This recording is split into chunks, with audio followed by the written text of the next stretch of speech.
말씀은 사사기 3장 15절에서 30절 말씀입니다. 우리 한 절씩 교독하도록 하겠습니다. 이스라엘 자손이 여호와께 부르짖음에 여호와께서 그들을 위하여 한 구원자를 세우셨으니 그는 곧 베냐민 사람 게라의 아들 왼손잡이 예후시라. 이스라엘 자손이 그를 통하여 모압 왕 에글론에게 곡물을 바칠 때에 시기가 한 때는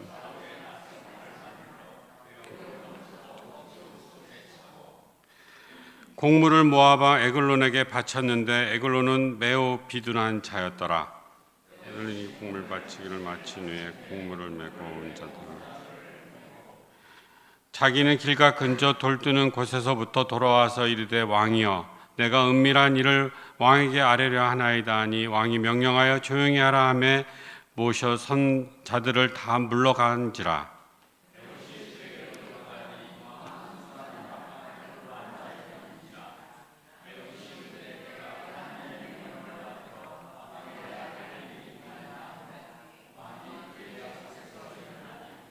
예후시 왼손을 뻗쳐 그의 오른손 허벅지 위에서 칼을 빼어 왕의 몸을 찌르매 칼자루도 날이나 들어서 그 끝이 등까지 나왔고 그가 칼에 그의 몸에서 빼내지 아니하였으므로 기름이 칼날에 엉겼더라. 예후시 현관에 나와서 다락문들을 뒤에서 닫아 잠그니라.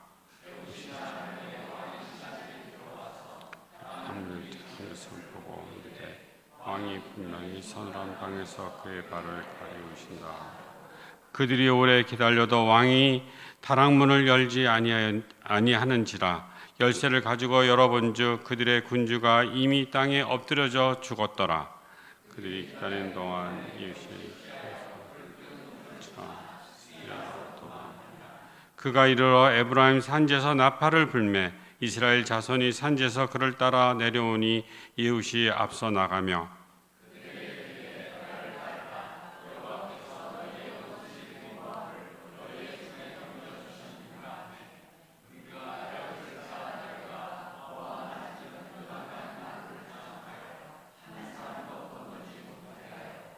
그때 모압 사람 약 10,000명을 죽였으니 모두 장사여 모두 용사라. 한 사람도 도망하지 못하였더라. 그 땅이 80년 동안 함께 읽도록 하죠. 옛 후에는 인낫의 아들 상갈이 있어 소몬은 막대기로 블레셋 사람 600명을 죽였고 그도 이스라엘을 구원하였더라. 본문 말씀으로 김건준 목사님께서 사사기 강의 13번째로 약함으로 세상을 이기는 왼손잡이 하나님 나라라는 제목으로 말씀해 주시겠습니다. 금요일 날 저녁 시간에 저희가 이렇게 주보 내용이 올라오잖아요. 이번 주 딱 올라왔을 때 약함으로 세상을 이기는 왼손잡이 하나님 나라라는 설교 제목 보고 어떤 생각 드셨어요? 아무 생각 없으셨어요? 하나님 나라 앞에 왼손잡이란 말이 붙어 있는 게 좀 어색하지 않으셨어요? 근데 오늘 설교 전체 내용에서 기억해야 될 단어가 왼손잡이입니다. 혹시 패닉이라는 팀의 왼손잡이라는 뭐 그런 노래 생각하지 마시고요. 이 왼손잡이만 기억하셨으면 좋겠어요. 지난 한 주간 이렇게 세상의 여러 일들 보면서 어떤 생각 좀 하셨어요? 전 좀 억울함이 있었습니다. 처음에는 되게 놀랬고요. 좀 나중에는 억울하더라고요. 미국에서 우리나라 국민 300명이 넘는 분들이 열심히 일하고 있었는데 잡혔어요. 처음에는 우리가 뭐 잘못했나 했더니 나중에 이렇게 좀 밝혀진 거 보니까 사소한 뭐 약간의 문제는 있었지만 뭐 정상적인 일들이 진행되고 있었는데 잡혔어요. 그리고 일주일이 넘도록 아주 좋지 못한 환경에 억류되어 있다가 이제 돌아오셨습니다. 왜 그런 일이 벌어졌을까 이해하고 싶었어요. 그래서 우리나라 언론도 뒤져보고 미국 안에 있는 언론들도 뒤져보고 했는데 저 나름 내린 결론이 하나 있었습니다. 우리가 미국보다 약하구나. 만약 우리가 미국보다 센 나라였으면 그렇게 했을까? 못 그랬을 것 같아요. 또 미국하고 우리하고 거의 힘이 비슷했으면 그렇게 했을까? 안 그랬을 것 같아요. 화가 훅 올라오고 억울하더라고요. 근데 잠시 조금 생각해 보니까 좀 차분해졌어요. 세상이 원래 그런 곳이에요. 힘 있는 자들의 세상이잖아요. 힘을 가진 사람들이 자기 힘을 가지고 이 세상을 지배합니다. 권력 잡으면 그 권력만 갖고 있나요? 아니요, 부도 옵니다. 지금 네팔이라는 나라가 난리가 났죠. 왜 그렇게 된 줄 아세요? 지금 막 젊은이들 중심으로 시위가 일어나서 거의 50명 이상의 사람들이 사망하고 막 다치고 난리가 났습니다. 왜 그런 일이 벌어졌어요? 표면적인 이유는 얼마 전에 네팔에서 SNS를 다 차단해 버렸습니다. SNS 차단한 게 뭔 문제야? 그랬더니 기사를 좀 찾아보고 하니까 그 네팔에 있는 분들이 주로 소통을 할 때 SNS로 한대요. 그러니까 국제전화 같은 것들을 쓰면 돈이 들잖아요. 근데 우리 SNS에서 무료 통화 많죠. 그러니까 그 무료 통화를 가지고 많이 소통을 하고 그렇게 한대요. 근데 네팔에 있는 분들이 굉장히 많은 분들이 네팔 밖에 와서 사십니다. 한국에도 네팔에서 오신 분들이 많잖아요. 그분들하고 고향에 있는 분들이 소통하려면 뭐 써야 돼요? SNS. 근데 그 정도일까 했더니 그 SNS가 굉장히 중요한 여러 역할들을 하더라고요. 네팔이 1년에 벌어들이는 돈의 3분의 1이 그렇게 네팔 밖으로 오신 분들이 벌어서 자기 고향에 있는 분들에게 보내준 돈이래요. 굉장히 심각하잖아요. 근데 왜 그러면 네팔이 SNS를 끊었을까요? 그 이유가 참 특이하더라고요. 네팔에 오랫동안 권력을 갖고 있었던 고위직 공무원들의 자녀들이 그냥 자기 자신을 이렇게 포장하고 내보내기가 아니라 요즘 젊은 사람들 다 인스타그램 하잖아요. 거기에 자기 일상들을 좀 올렸어요. 그냥 뭐 누구 보라고가 아니라 서로 공유하려고. 근데 네팔에 있는 젊은 친구들이 자신들은 되게 가난하게 사는데 그 친구도 어떻게 사나 싶어갖고 좀 이렇게 좀 찾았나 봐요. 그리고는 계속 찾아서 그 사람들의 것만 모아갖고 이렇게 올리기 시작했어요. 그러면서 이 사람들이 이렇게 잘 사는데 이 돈은 어디에 썼을까? 우리는 세금 내고 있는데 뭐 이런 걸 계속 올리니까 힘 가진 분들이 좀 불편했나 봐요. 그래서 안 되겠다. SNS 검열을 좀 해야 되겠다 해서 일주일 동안 해외에서 들어온 SNS 회사 보고 등록해라. 딱 일주일만 시간 줬는데 서류 준비하는 것도 일주일이 채 안 된대요. 그래서 26개인가 28개의 해외에서 이렇게 들어온 SNS를 다 차단해버린 거예요. 그랬더니 젊은 친구들이 들고 일어나는 거예요. 왜냐하면 그것이 소통이 안 되면 생활을 못하는 분들도 꽤나 많은 거예요. 뭐 저희들 뭐 택배나 이런 거 하는 분들도 이렇게 문자가 와야 이렇게 움직이잖아요. 그래서 지금 이런 일이 벌어졌다는 겁니다. 그 세상이 어때요? 힘을 가진 사람들이 부와 명예도 누리고 삽니다. 반대로 약한 사람들은 어떻습니까? 눈에 띄지 않아요. 우리 사회는 어떨까요? 많은 청년들이 있습니다. 근데 경쟁에서 이긴 청년들은 눈에 띄어요. 근데 경쟁에서 밀려난 청년들은 없는 것처럼 보이지 않습니다. 직장에서도 그렇습니다. 정규직 되기를 기다리고 있다가 정규직 문턱에서 떨어진 넘지 못한 노동자들 없는 사람 취급받습니다. 인정받고 살았지만 나이가 들어서 자기 자리를 물려주게 된 분들, 요즘 뭐 정년을 늘린다, 줄인다 말이 많잖아요. 그냥 나는 아직도 열심히 일할 수 있고 오랫동안 해오리니까 지금 가장 잘할 수 있는데 그런데 자리를 잃어요. 저에게 사회각의 큰 그 선배고 선생이신 분이 계세요. 작년으로 은퇴를 하셨어요. 대학 교수니까 65세에 끝나잖아요. 근데 이분은 지금 가장 많은 것을 가르칠 수 있는 분이에요. 근데 65세 되니까 우리나라 65세에 은퇴하잖아요. 지금 이제 올해 은퇴하시고 여러 일들을 하지만 작년 같지 않게 보여요. 근데 해외에 뭐 유명한 대학 가시면 60대, 70대, 80대 멋진 교수님들 참 많습니다. 저도 유학할 때 저에게 가장 큰 영향력을 준 두 교수님이 한 분은 그때 70대였고 한 분은 80대였어요. 그런데 그렇게 자리를 잃어요. 그것뿐인가요? 갑작스럽게 어떤 질병을 얻거나 또 갑작스럽게 원치 않는 장애를 당하게 되면 고통을 받고 자리를 내어주게 됩니다. 그런 분들을 세상은 뭐라고 불러요? 패배자라고 불러요. 그 반대편에 성공한 사람들이 있는 거죠. 그리고 그렇게 패배한 사람들은 없는 것처럼 주목하지 않습니다. 이런 일들이 반복되다 보면 사람들이 어떻게 생각할까요? 세상은 원래 그런 곳이야. 강한 자들의 세상이야 라고 생각하게 됩니다. 그럼 그런 세상에서 내가 뒤처지지 않으려면, 우리 아이들이 뒤처지지 않으려면 어떻게 돼요? 강해져야 된다고 생각해요. 그게 어떻게 해요? 우리 뒤로 물러나주고 강해져야 돼. 강해져야 돼. 그러다 보니까 우리나라가 지금 어디까지 왔어요?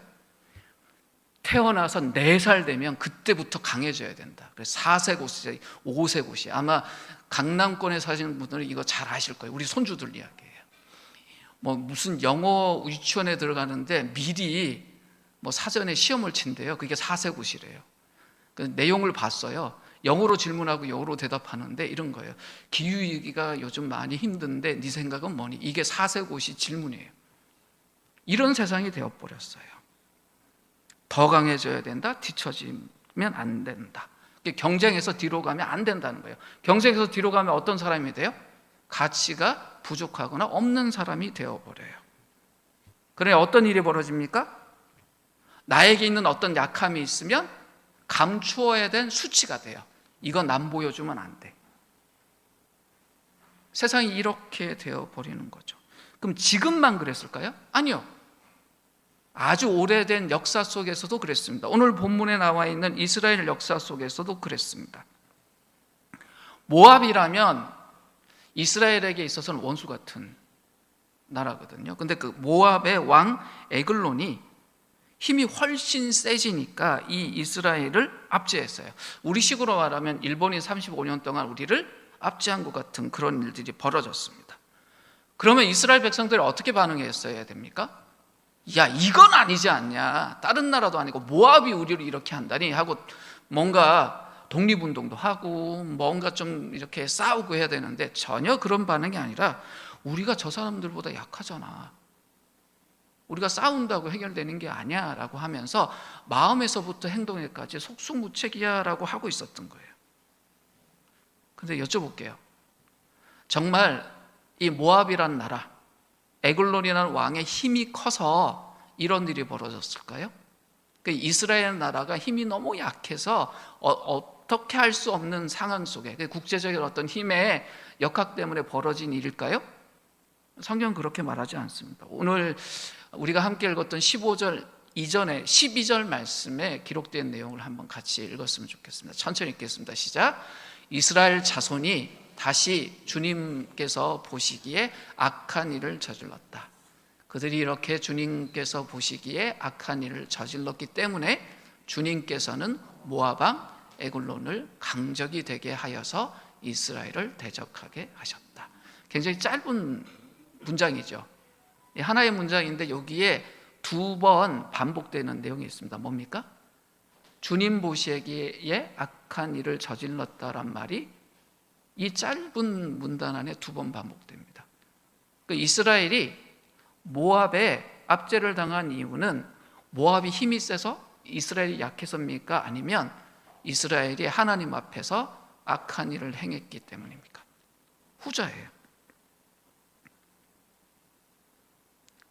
강한 적 때문이 아니라 하나님 앞에서 악을 행했기 때문에 그들의 죄악 때문에 이런 일이 벌어졌다. 이것이 성경의 이야기예요. 이걸 가지고 오늘 본문의 내용들을 봐야 됩니다. 그리고 오늘 그 12절에 보면 모압이란 나라가 왜 강적이 됐어요? 하나님이 그렇게 하셨다. 그럼 왜 하나님이 모압을 그렇게 강하게 하셨을까요? 이스라엘이 정신 차리라고.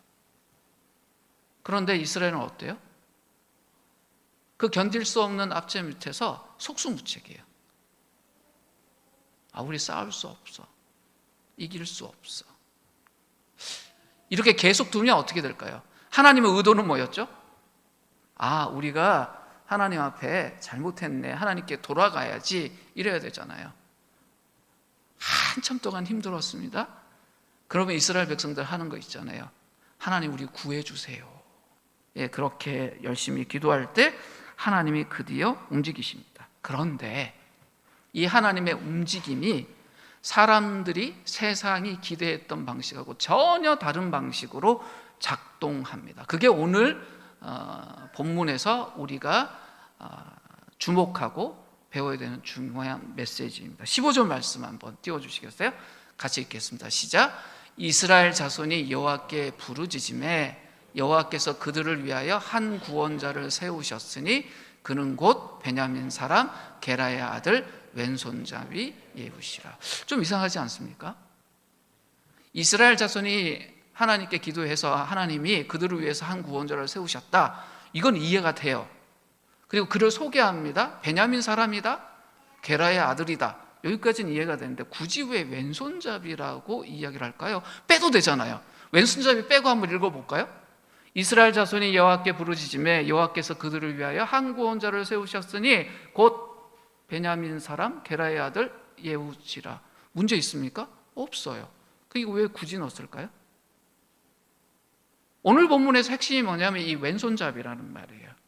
이 본문을 읽으면서 하나님이 굳이 이 본문 말씀을 통해서 우리에게 이야기하고 싶은 이 왼손잡이라는 의미를 놓쳐버리면 모든 것을 잃어버립니다. 여기서 왼손잡이라는 표현은 단순히 신체적인 특징을 말하는 것이 아닙니다. 분명히 신체적인 특징이기도 하죠. 제가 발음이 잘 안 돼요. 예훗. 이분 오른손잡이에요, 왼손잡이에요? 왼손잡이. 근데 당시 문화에서 오른손은요, 힘과 능력을 상징했어요. 그럼 좋은 거죠. 그러면 반대편의 왼손은요, 여기가 힘과 능력이면 왼손은 뭘까요? 결함이에요, 결함. 약함, 수치, 이런 의미예요. 그러니까 왼손잡이라고 말하는 건 어때요? 능력 있고 힘 있고라는 뜻이 아니라 결함 있고 약하고 어떤 면에서는 저주받은 듯한 위치에 있는 사람이라는 뜻이에요. 세상 사람들이 보기에 예후라는 사람이 어떻게 보였다는 거예요? 약한 사람. 그러니까 좀 경쟁에 밀리고 무가치한 사람. 그러니 하나님이 한 민족을 통째로 구원하는 구원 사역을 맡기기에는 적절한 사람으로 보였을까요? 거리가 먼 사람으로 보였을까요? 거리가 먼 사람으로 보였다는 거예요. 그런데 하나님이 이 구원의 일을 누구에게 맡기셨다고요? 왼손잡이에게 맡기셨다는 거예요. 이게 도대체 뭐지? 하나님이 세상에서 무가치하고 가장 약하고 결함이 있다라고 생각하는 이 사람을 들어서 구원 행동을 하셨다? 이것이 우리에게 뭘 말하는 것이지? 생각해야 돼요. 예후가 오른손잡이에요? 왼손잡이에요? 왼손잡이. 이거 기억하세요. 그러면 왼손잡이인 예후는 보통의 오른손잡이가 손에 무기를 들고 나가서 싸우는 방식으로 싸웠을까요? 정반대 방식으로 싸웠을까요? 정반대 방식으로 싸웠어요. 이게 핵심이에요. 이분은 칼을 들면 오른손으로 들어요? 왼손으로 들어요? 왼손으로 들어요. 근데 이것이 상대에게는 어떨까요? 예상치 못한 일이에요. 오늘 보면 16절하고 21절 말씀을 같이 한번 띄우겠습니다. 천천히 같이 읽겠습니다. 시작. 예훗이 길이가 한 규빗 되는 좌우의 날쌘 칼을 만들어 그의 어디예요? 오른쪽 허벅지 옷 속에 차고, 그 다음에 예훗이 왼손을 뻗쳐 그의 오른쪽 허벅지 위에 칼을 빼어 왕의 몸에 찌르매. 이걸 직접 한번 해보세요. 자기 왼손 가지고 오른쪽 허벅지에서 칼을 뺀다 해보세요. 그러니까 칼을, 오른손잡이는 칼을 여기다 차요? 왼쪽에 차죠. 왜요? 이렇게 뽑아야 되니까. 그 왼손잡이는요, 이렇게 뽑을 거 아니에요. 그럼 늘 오른손잡이들은 칼을 어느 쪽에 차요? 왼쪽에다 차요. 이게 핵심이에요. 예후의 이 왼손은 단순한 연약함이 아니었습니다. 당연히 전사라면 오른손잡이일 거야 라고 생각하는 세상의 예측과는 전혀 다른 하나님의 지혜였습니다. 오른손잡이만 있다라고 생각하는 사회에서는 오른손 중심으로만 세상을 봐요.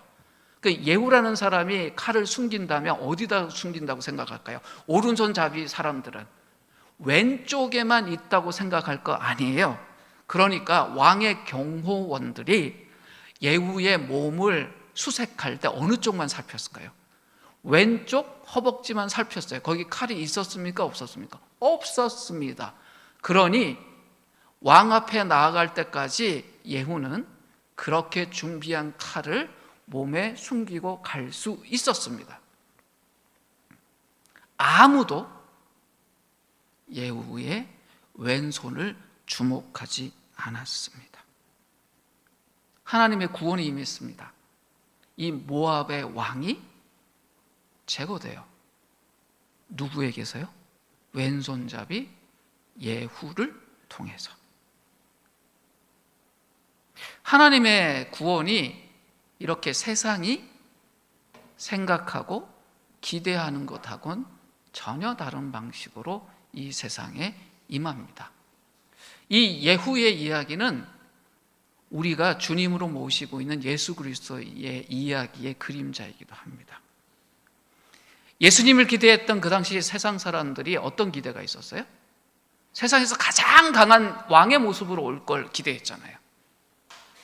그 당시 서슬퍼랬던 로마 제국의 모든 힘을 누르고도 남을 그런 왕의 모습으로 올 것이라고 기대했는데 예수님 어떻게 오셨습니까? 보통의 사람이 절대 태어나지 않는 마국간 구유에 태어나셨어요. 그냥 보통의 오른손잡이가 아니라 왼손잡이 같은, 얼마나 하면 여간방에서도 아니고 동물들이 똥 싸고 지내고 하는 그 구유에서 태어났을까, 그런 모습으로 오셨어요. 그리고 구원을 이루신 예수님의 그 장소가 어디였습니까? 십자가였습니다. 당시 십자가가 어떤 것이었죠?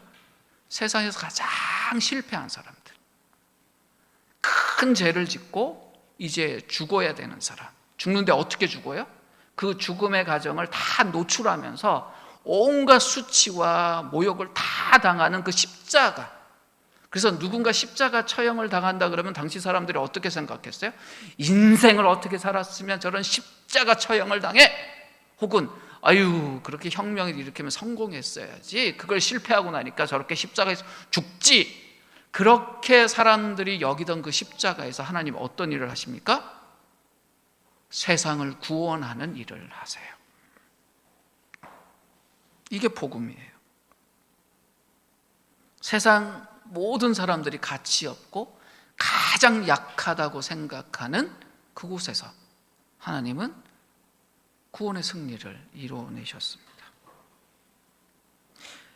오늘 본문에 보면 예후의 왼손이 구원의 도구였어요. 그렇듯 예수님의 십자가가 세상의 권력과 세상의 지혜를 부끄럽게 하는 하나님의 구원 방식이었습니다. 이것이 우리에게 주는 교훈이 뭘까요? 우리가 세상 살아가면서 이런 생각해요. 내가 강해져야 된다. 하나님께 쓰임받기 위해서라도 나는 강해져야 된다라고 생각해요. 그렇죠, 강해져야죠. 근데 성경은 뭐라고 말합니까? 하나님이 우리의 약함을 부끄러워하시나요? 아니요. 오히려 우리의 약함을 통해서 하나님이 역사하세요. 우리는 세상 살면서 나의 업적, 나의 결과물, 나의 스펙이 점점 올라가야만 가치가 증명된다고 생각합니다. 근데 하나님은요, 우리 스펙이, 우리 성적이, 우리 결과가, 성과가 어떠한가 상관없이 십자가에서 우리를 가치 있게 받아주셨어요. 얼만큼요? 자기의 아들을 아낌없이 내어줄 만큼 우리 한 사람 한 사람을 그 무엇보다도 가장 값진 것으로 받아주셨어요. 우리의 부족이나 우리의 실수나 우리의 실패 때문에 하나님이 우리를 버리셨습니까? 아닙니다. 오히려 우리의 약함 속에서 하나님이 우리를 은혜롭게 더 크게 만드셨어요. 이게 복음이에요. 그러니까 이 복음은 약자들, 연약한 자들에게 뭐가 될까요? 소망이 돼요. 강자들에게는요, 겸손과 회개의 자리가 됩니다. 그 약자들이 더 이상 나의 약함을 부끄러워할 필요가 없어요. 강자들은 더 이상 자기 힘을 의지할 필요가 없어요. 뭐만 붙들면 돼요? 십자가만 붙들면 돼요. 그럼 우리 매일의 삶은 어떻게 살아야 될까요? 오늘 이 예후의 이야기를 통해서 우리에게 전달하는 메시지는 뭘까요? 첫 번째, 우리 안에 약함이 있어요. 그 약함을 가장 가까운 사람부터 세상이 볼까 봐 우리 늘 감추는데 애를 써요. 근데 하나님 앞에서는 감추지 마세요. 그러니까 내 약함을 공개하자고 하니까 바로 옆에 있는 사람, 나 이게 약해, 뭐 이거는요 조금 두자고요. 그런데 내 약함에 대한 나의 태도를 바꾸자는 거예요. 하나님 앞에 내 약함을 감추지 마세요. 드러내세요. 예후가 왼손을 하나님께 드렸을 때 어떤 일이 벌어졌습니까? 민족이 구원받았습니다. 그러면 우리가 우리의 삶에서 우리의 약함을 하나님께 드릴 때 어떤 일이 벌어질까요? 그거 기대하자는 거예요. 나에게 기질적인 약점이 있을 수도 있고, 지금 상황적인 약점이 있을 수도 있고, 어떤 정말 감추고 싶은 게 있을 거예요. 근데 그것에 대해서 내가 부끄러워하지 말라는 거예요. 하나님 앞에 그것을 오히려 예후의 왼손처럼 드리고 하나님이 사용하도록 하자는 것입니다. 그럴 때 우리의 실패, 우리의 상처, 우리의 능력 없음이 하나님의 역사가 될 수 있습니다. 두 번째 기억할 것은, 세상은 힘의 논리로 지배를 당하잖아요. 일상 속의 모든 것이 힘 가진 사람들이 이겨요. 그런데 복음의 방식은 그게 아니었잖아요. 그러면 우리가 두 목소리 중에 하나를 선택해야 돼요. 세상의 힘의 논리라는 목소리를 선택할 거냐, 아니면 이 복음의 방식을 붙들 거냐.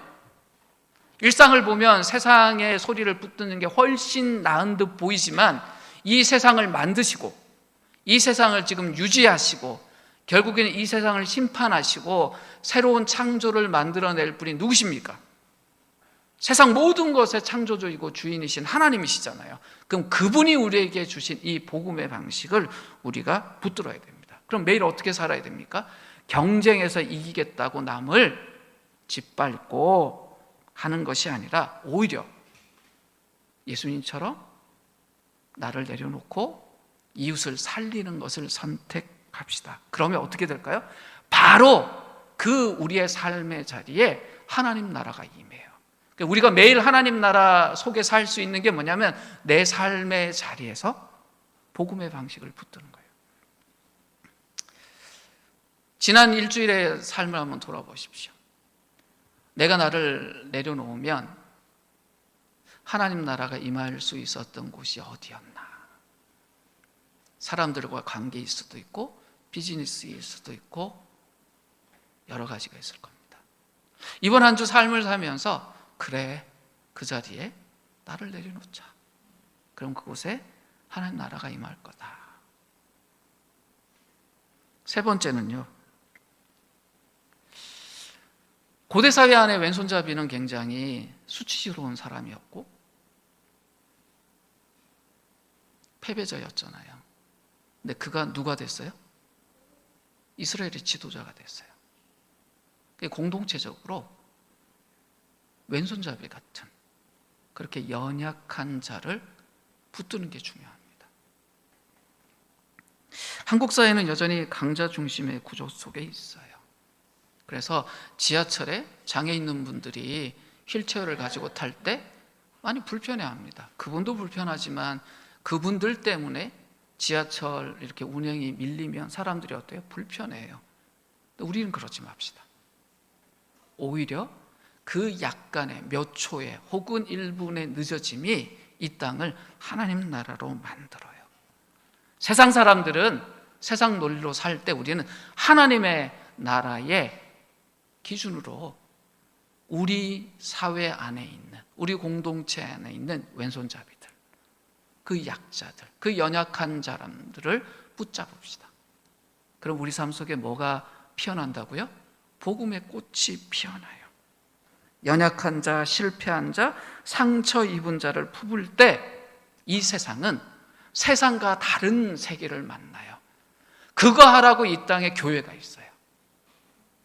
우리가 매일매일 그렇게 살면 세상도 바뀔 것입니다. 세상은 끊임없이 우리에게 속삭여요. 경쟁에서 이겨야 산다.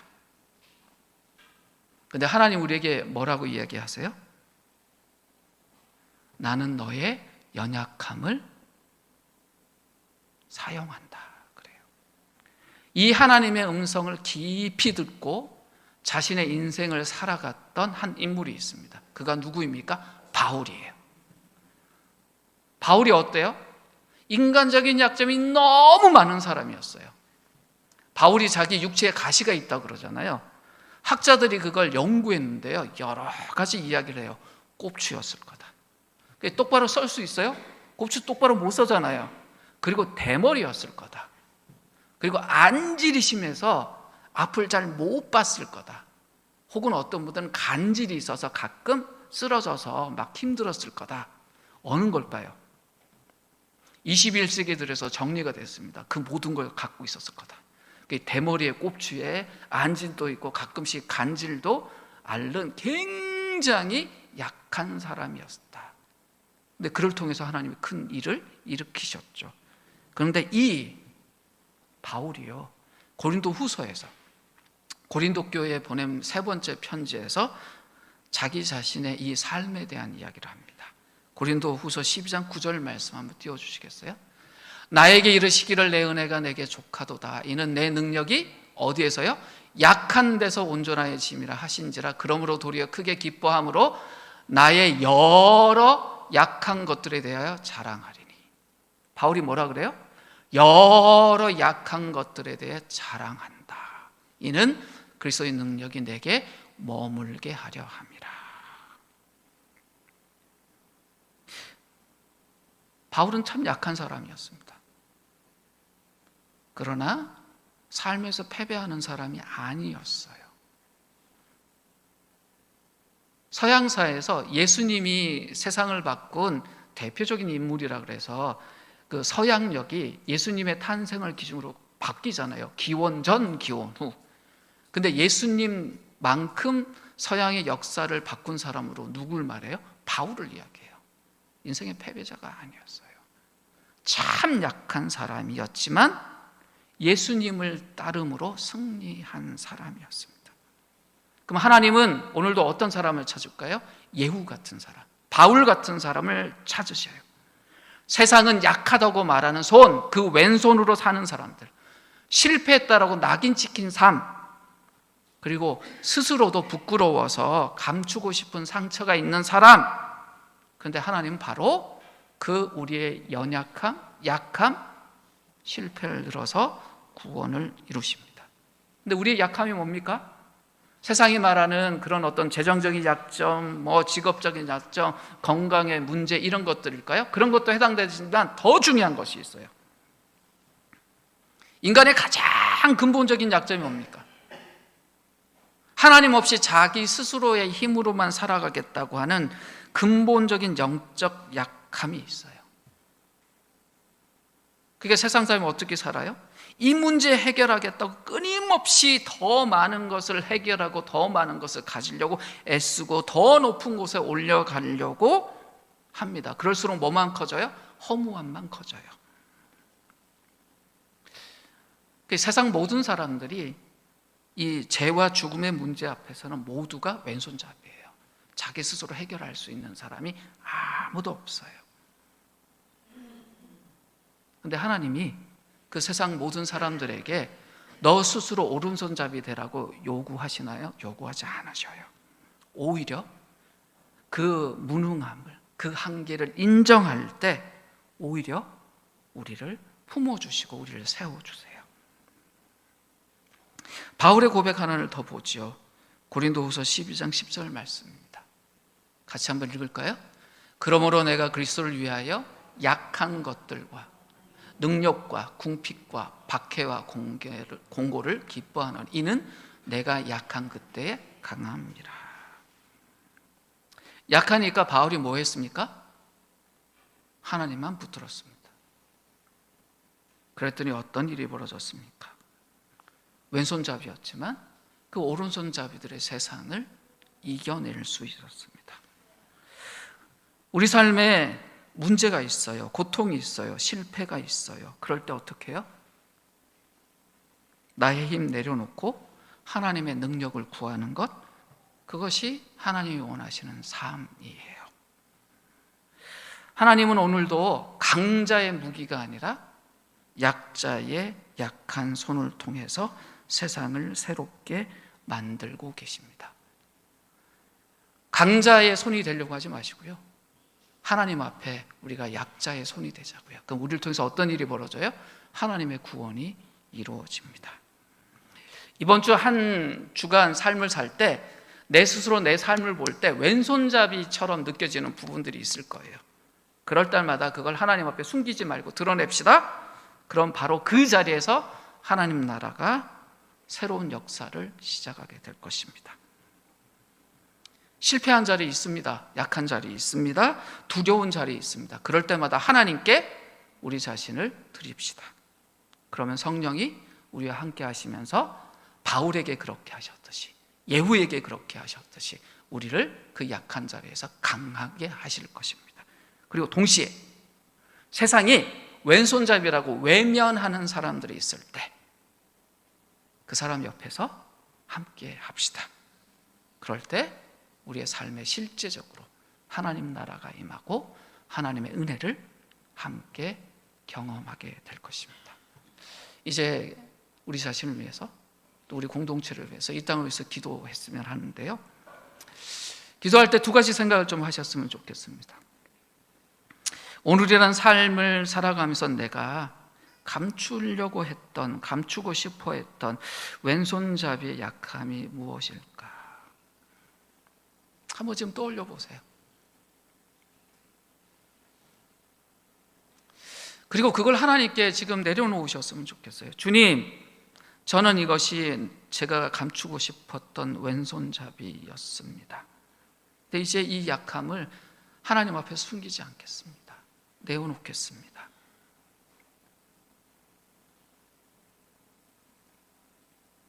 사용해 주십시오. 그리고 또 한 가지 생각합시다. 이번 주 삶의 자리에서 힘이 아니라 약함을 자랑하는 이 복음의 삶을 살기 위해서 내가 어떤 실천을 해야 합니까? 하나님, 제가 실제로 이렇게 살기 위해서 내가 어떻게 해야 됩니까? 무엇을 해야 됩니까? 질문하셨으면 좋겠어요. 감추지 마십시오. 하나님께 드리십시오. 그리고 머물러 있지 마십시오. 왼손잡이 예후를 들었으신 하나님, 여러 약함이 있었던 바울을 사용하신 하나님이 오늘 우리의 약함을 통해서 일하십니다. 그 하나님 바라보며 이 시간 함께 기도하겠습니다. 기도하겠습니다.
자비로우신 하나님, 오늘 말씀을 통해 우리의 약함이 결코 수치가 아니라 주님의 도구가 될 수 있음을 알게 하시니 감사합니다.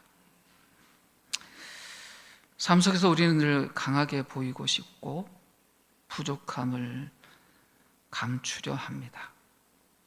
그러나 하나님은 예후의 왼손을 사용하셔서 이스라엘을 구원하셨듯이 우리의 깨어지고 부족하고 연약한 부분들을 통해 일하시기를 기뻐하십니다. 이제 우리의 약함을 부끄러워하지 않고 주님 앞에 정직하게 내려놓게 하옵소서. 가정과 일터, 교회와 사회 속에서 세상이 자랑하는 힘과 능력보다 하나님의 지혜와 은혜를 더 의지하게 하시고 주님께 쓰임받을 때 진정한 승리를 경험하며 살아가게 하여 주시옵소서. 강자의 논리와 경쟁의 문화에 휩쓸리지 않게 하시고 약한 자를 품고 함께 서는 동행이 공동체가 되게 하여 주시옵소서. 이번 한 주간 새롭게 시작하는 삶의 여정 속에서도 우리 자신의 약함을 감추려 하지 않게 하시고 오히려 그 약함을 통해 하나님의 영광이 드러나기를 기대하며 삶의 길을 걸어가게 하여 주시옵소서. 약할 때 강함 되시는 우리의 주님이신 예수 그리스도의 이름으로 기도드립니다.